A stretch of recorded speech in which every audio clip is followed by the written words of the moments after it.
Today we're going to be talking about seeds and plants. So our two big objectives when we're talking about these seeds and plants are going to be the different parts of a plant and then the life cycle of a plant. So to start off, can anybody tell me what a seed even is?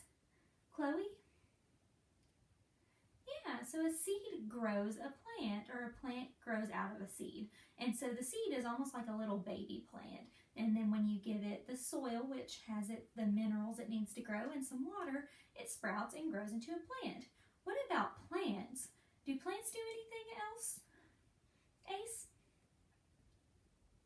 Good job. So they grow fruit, and they also grow other things. They can grow flowers, they can grow nuts and olives, they grow cotton, which our clothes are made out of.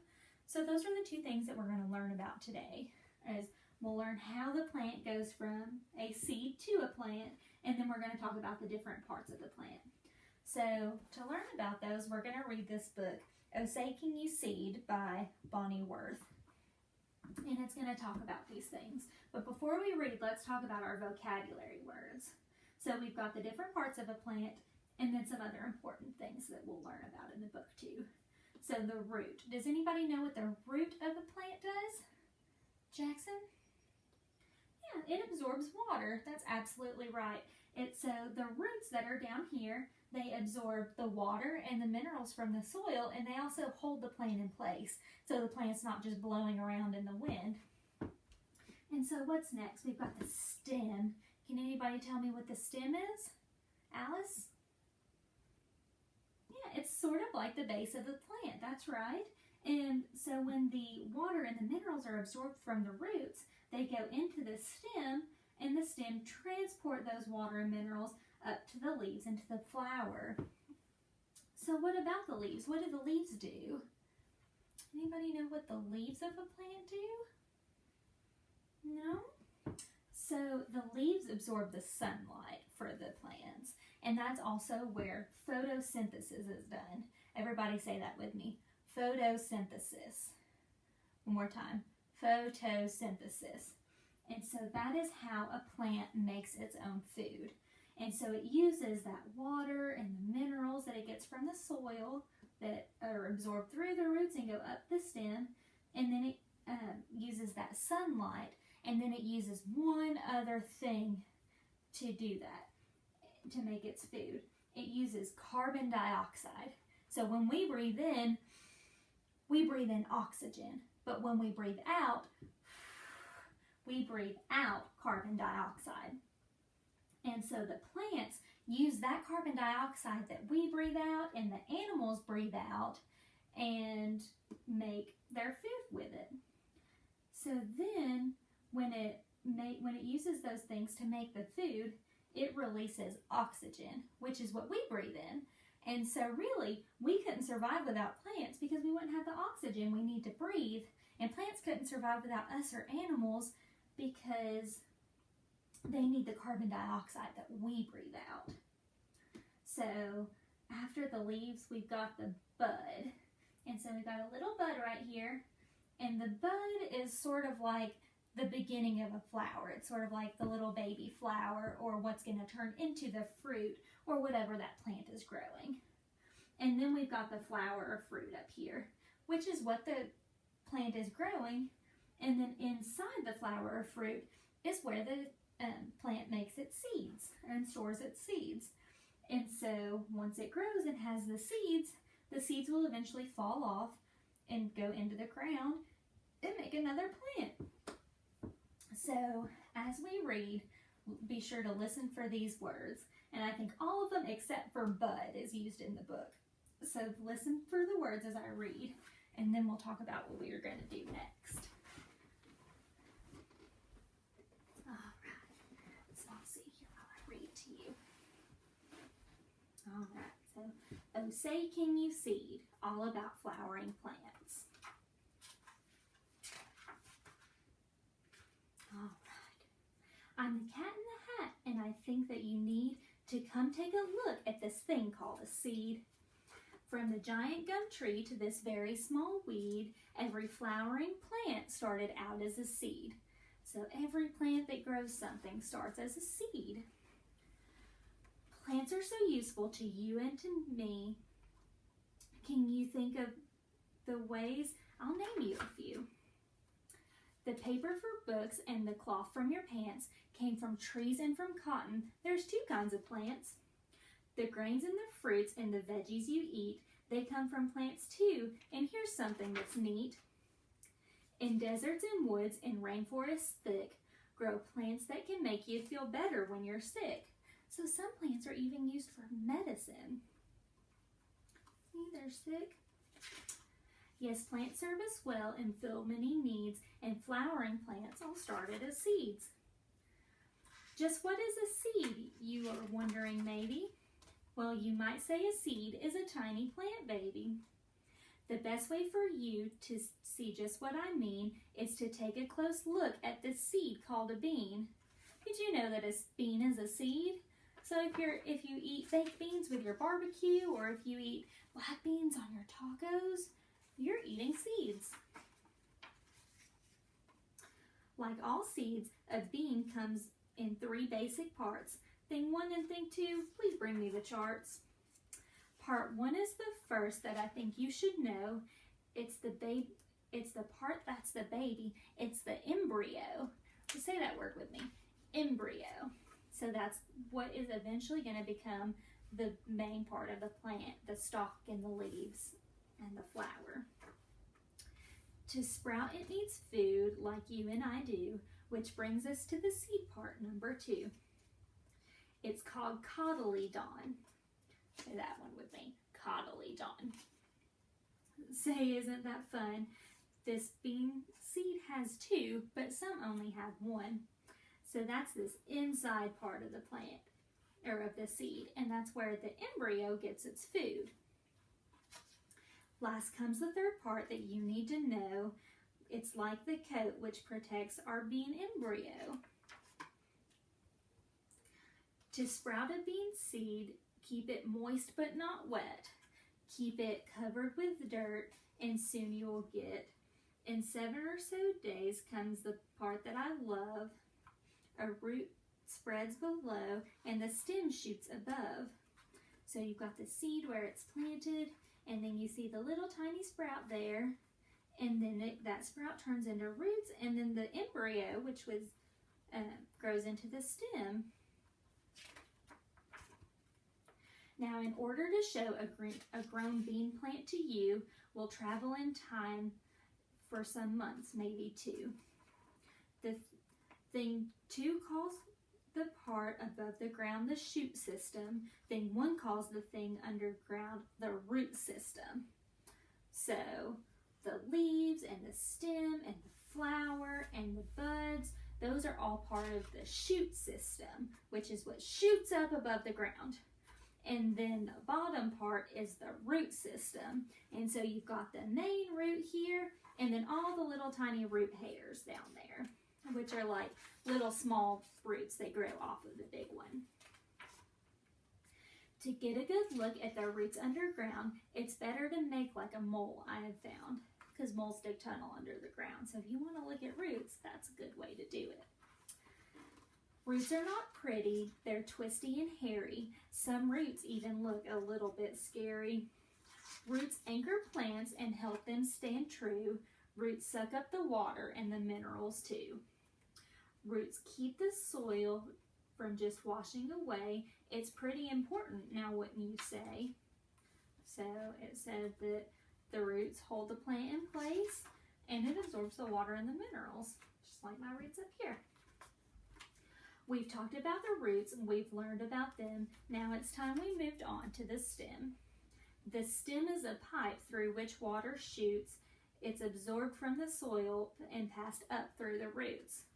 So the water goes from the roots into the stem, and then it goes up like a pipe, just like our water pipes at our house that make water go from the ground to the faucet.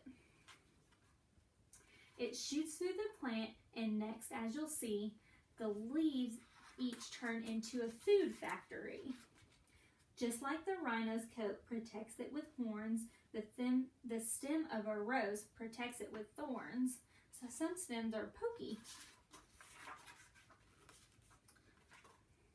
Leaves come in all shapes and all sizes I've found, some small and some spiky, some big and some round.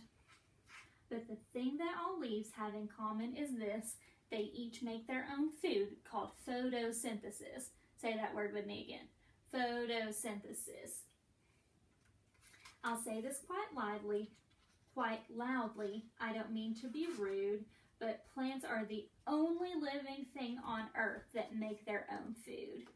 So there's nothing else, no animals, no little bacteria or viruses, nothing else on earth can make its own food like a plant can. So that's pretty amazing, right? Yeah. To do this, plants need water, minerals, and sun, and that's why daytimes when food making is done. For your information and also for fun, hop in my shrinker upper and let's see how it's done. The leaf takes in CO2 through a stoma or pore. It works like a mouth, and that's what it's for. So CO2 is carbon dioxide. So the C is for carbon, and the O2 is 2 O's, 2 oxygens, which is dioxide. So CO2 is carbon dioxide. Then the air gets mixed in with the water and sun, and that's how the food making factory is run.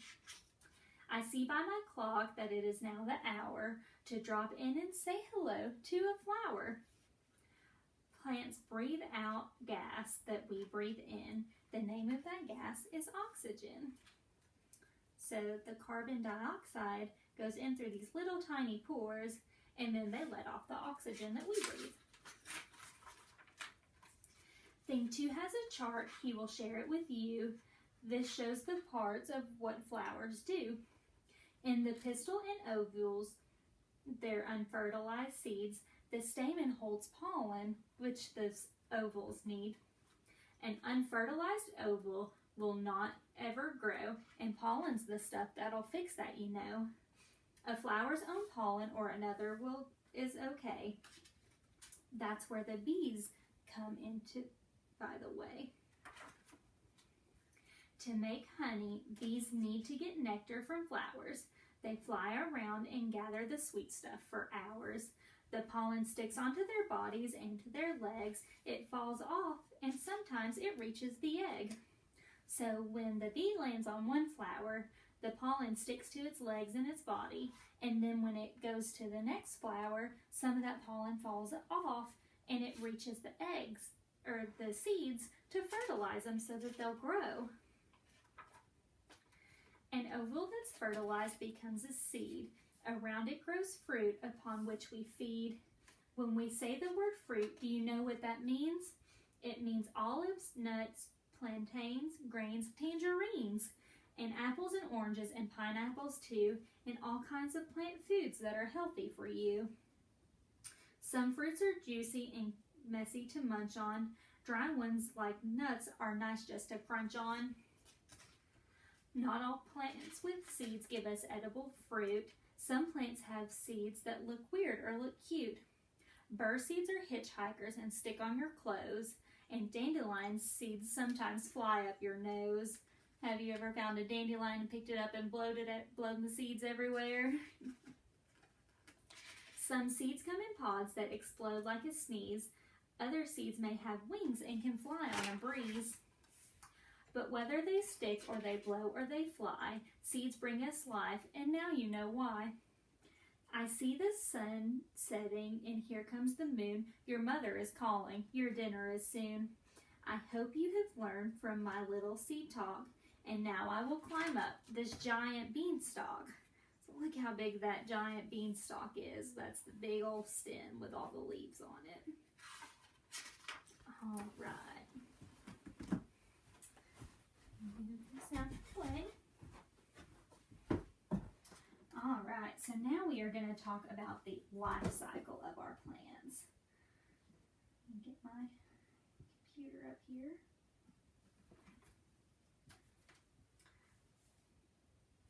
So we are going to, will have this worksheet at your desk. And so you've got your life cycle of plants, which I've got up here. And then on the side, you've got the different stages drawn out. And so we're not going to cut and paste these like it looks like. Thumbs up if you understand me. No cutting and pasting today. So instead of doing the cutting and pasting, we're going to illustrate these. Who can remind me what illustrate means? To draw, that's right. So we are going to draw the different stages of the plants where they go. And when you're drawing, what I want you to remember is to make sure that you use all of the parts of the plant that are there. And so not all of the boxes are going to have all of these, but some will. So like a seed isn't going to have a flower or fruit, but the adult plant would. So when you draw, so say I'm going to draw the seedling. So here's my soil here. So I'll draw my stem with my roots down here. And then I may draw a little leaf here. And then maybe a little bud up at the top. And so those are the three components that, or the four components that the seedling would have. So make sure you draw all of those. And then while you all are working on this, I've got something else special that we're going to do. So I'm going to call you up a couple at a time, and we are going to grow our own seeds. And so we are going to grow a plant, and everybody will get to do this. And so then we have our plant growth observation chart. So our observations, we're going to record what we notice about the plants and how they grow. So we've got our different stages here, and this one has one additional stage that's not on here. So we've got our seed, so we can record that today because we'll see the seeds. So you'll put today's date, today's May 1st, and then the observations. Are they big? Are they small? Are they black? Are they white? Are they purple? What do they look like? What do they feel like? Are there lots of them? Are there just a few of them? So record anything you notice about your seeds. And then we've got our little sprout. And then we've got our seedling, which we've got over here. And then this is the one that we don't have. This one says flowering bud. So we'll record that. And ours just sort of combines the seedling and the flowering bud. But it's two on here, so we'll just do it as two. And then we've got our plant with the flower. So we'll record all of our observations. We'll record how big they are, what colors they are. Do you have several plants or several flowers or just one? So I'll call you up one at a time or a couple at a time. And then I'll take my scissors and poke a hole in the bottom, because what the books say, the seeds need to be moist but not soaking wet. So if we poke a hole in the bottom, all the extra water that the plant doesn't need will drain out.